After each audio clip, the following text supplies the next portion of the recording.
नमस्कार दोस्तों, चलिए आज एक और दिलचस्प पहलू पे बात करते हैं।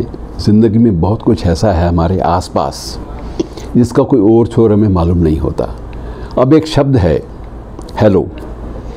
हेलो शब्द एक ऐसा सामान्य शब्द है जिसका प्रयोग जो है वो हम लोग दिन में कई बार करते हैं। कई बार ये होता है कि फ़ोन उठाते हैं तो सबसे पहले हेलो की आवाज़ वो एक स्वाभाविक रूप से मुंह से निकल जाती है, और किसी को बुलाना भी हो दूर से तो हम हेलो करके आवाज़ लगाते हैं, इसलिए कि वो जो जिसको आवाज़ लगाई जा रही शायद उसके मन में या उसके कानों तक ये आवाज़ पहुँच जाए तो वो बात सुन लेगा और लौट आएगा। तो हेलो शब्द का मैं शब्द के जन्म की बात करता हूँ। कई बार जन्म शब्द का ऐसे सामान्य सी परिस्थितियों में होता है कि उसका अर्थ समझ में नहीं आता, लेकिन धीरे धीरे वो एक अर्थ का प्रतीक बन जाता है शब्द। और ये हेलो शब्द मित्रों ऐसा है, इसकी दिलचस्प कहानियाँ हैं।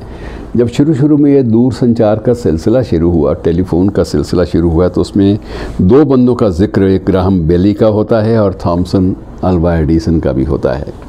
थॉमसन एडिसन के नाम पर और भी आविष्कार हैं, ग्राहम बेली के नाम पर विशेष रूप से ये जो संचार व्यवस्था है इसको जो जनक माने जाते हैं दो चार लोग, उनमें प्रमुख नाम ग्राहम बेली का आता है। ग्राहम बेली के बारे में ये एक उस बात की पुष्टि इतिहास नहीं करता, लेकिन ये एक जो उनके समकालीनों ने जो कुछ लिखा उसके आधार पर जो चीज़ सामने आई वो ये थी, ग्राहम बेली की पत्नी का नाम हेलो था। और जब पहली बार फ़ोन संपर्क हुआ तो उन्होंने पत्नी से बहुत उनको लगाव था, तो उन्होंने उसको पुकारने की कोशिश की कि मैं कोई आवाज़ दूं जो पहुंच जाए, इसकी बात की पुष्टि हो कि आवाज़ पहुंच गई है। तो उन्होंने हेलो आवाज़ दिया। तो हेलो की ध्वनि जो थी पत्नी के लिए कि अगर वो आवाज़ सुन लेती है तो ये चीज़ ये सफल हो गया प्रयोग। इसका मतलब ये है कि हम ध्वनि विस्तारक यंत्र बनाने में सफल हो गए, और अगर आवाज़ नहीं पहुंची तो इसका मतलब ये है कि जो रिस्पांस मिला। और उसके बाद हेलो शब्द का जो प्रयोग है ये अलग अलग संदर्भों में होने लगा। ग्राहम बेली या उसकी पत्नी का संदर्भ, ऐसी सारी की सारी चीज़ें हाशिए पे चली गई।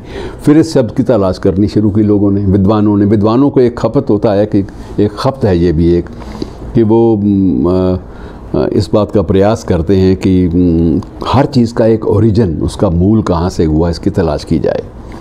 अब हेलो शब्द के पर जब भाषा विज्ञानियों ने अब इसकी सर्च शुरू की तो एक फ्रांसीसी वर्ड सामने आया हुल्ला, और इस तरह से एक जर्मन भाषा का भी मिलता जुलता शब्द आया। तो मिलते जुलते शब्द फ्रांसीसी और जर्मन भाषा के अंग्रेज़ी में भी जब शामिल हुए तो उनके अर्थ जो हैं थे वो सारे के सारे बदलने लगे।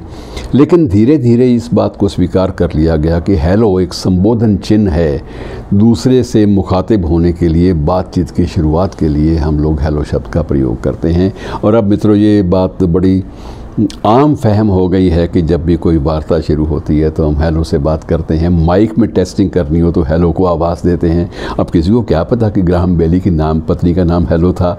इस बात से माइक टेस्टिंग वालों को कोई सरोकार नहीं होता, ना उन बेचारों को पता होता है।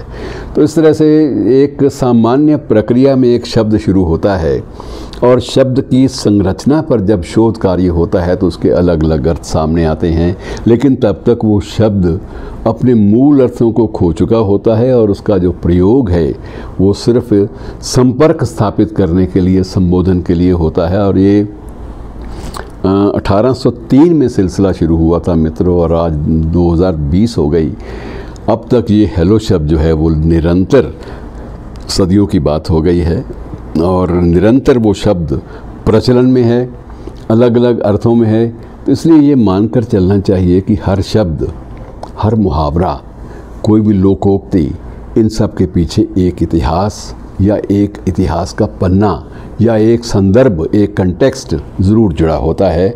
मसलन अब संदर्भों की बात करें तो एक अक्सर कहावत है कि जो सुख छज्जू दे चबारे वो बलख ना बुखारे। अब ये कहावत कहाँ से आई, जो सुख छज्जू दे चबारे वो बलख ना बुखारे? ये पंजाबी की है, अर्थात जो सुख जो है वो छज्जू राम के चबारे पर, उसके पहली मंजिल पर या उसके घर में जो मिलता है सुख, वो कहीं और किसी और संदर्भ में, किसी और जगह पे नहीं मिलता।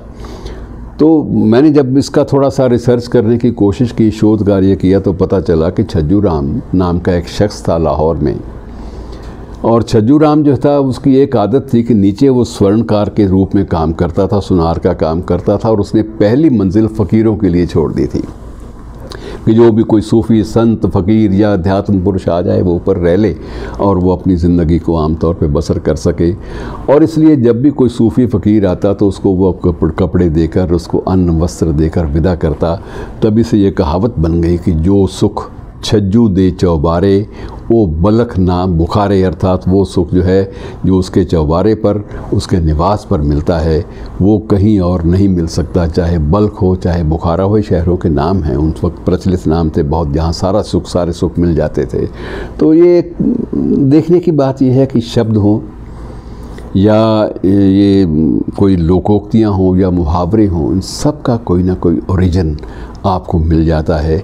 ये बात अलग है कि धीरे धीरे जो ओरिजिन है, जो मूल स्वरूप है, वो बिल्कुल पार्श्व में, पृष्ठभूमि में चला जाता है, बैकग्राउंड में चला जाता है। और जो प्रचलित अर्थ है वो जो है वो उसके संदर्भ बदल जाते हैं। जैसे मैंने हेलो की बात की तो हेलो कहाँ ग्राहम बेली से चला और उसके बाद आज तक वो शब्द प्रयोग में लाता है। शुक्रिया दोस्तों, एक दिलचस्प जानकारी आपसे बांटनी थी, इसलिए आपको हेलो शब्द से मुखातिब आज मैं कर रहा हूँ और इसी शब्द के साथ ही मैं इसका समापन करता हूँ। शुक्रिया।